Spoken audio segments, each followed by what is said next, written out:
సంక్రాంతి బాలయ్యకు బాగా కలిసొచ్చ పండగ. ప్రతి ఏడాది సంక్రాంతి రేస్లో ఖచ్చితంగా తన సినిమా ఉండేలా, ఫ్యాన్స్కి తన తరపున అసలు సిసలు సంక్రాంతి గిఫ్ట్ ఇచ్చేలా చూసుకుంటాడు బాలయ్య.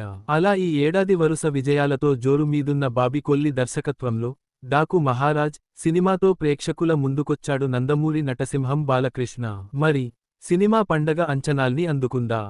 తెలియాలంటే కథలోకి వెళ్లాల్సిందే.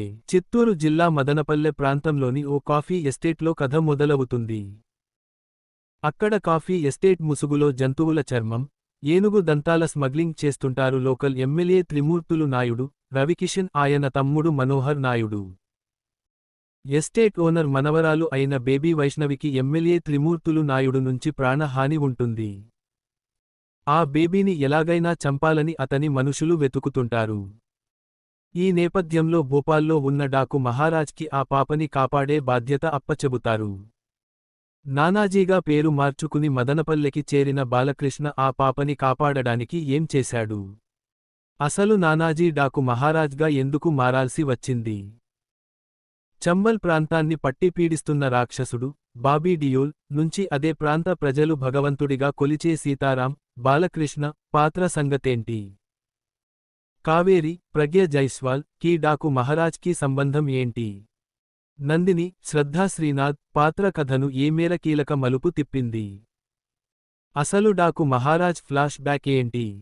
ఈ ప్రశ్నలన్నింటికీ సమాధానం దొరకాలంటే సినిమాని థియేటర్లలో చూడాల్సిందే. నటీనటుల పనితీరు: నానాజీ, డాకు మహారాజ్, ఇంజనీర్ సీతారాం.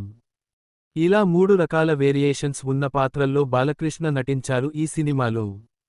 3 పాత్రల్లోనూ తనదైన పర్ఫార్మెన్స్తో ఆకట్టుకున్నారు. తెరపై యాక్టివ్గా కనిపించడంతో పాటు ఎట్రాక్టివ్ లుక్స్తో ఫ్యాన్స్ని కట్టిపడేశారు.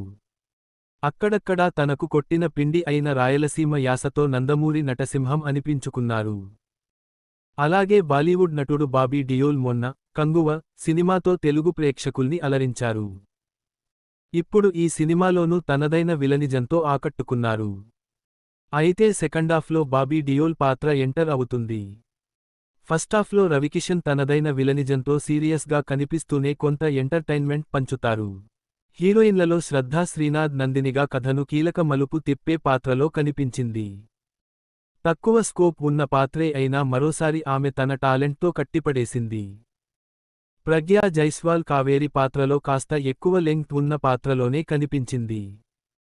మరో అందాల భామ ఊర్వశి రౌతెలాకి ఈ సినిమాలో సైషల్ సాంగ్తో పాటు కొన్ని సీన్లు కూడా దక్కాయి. ఐ పాత్రలో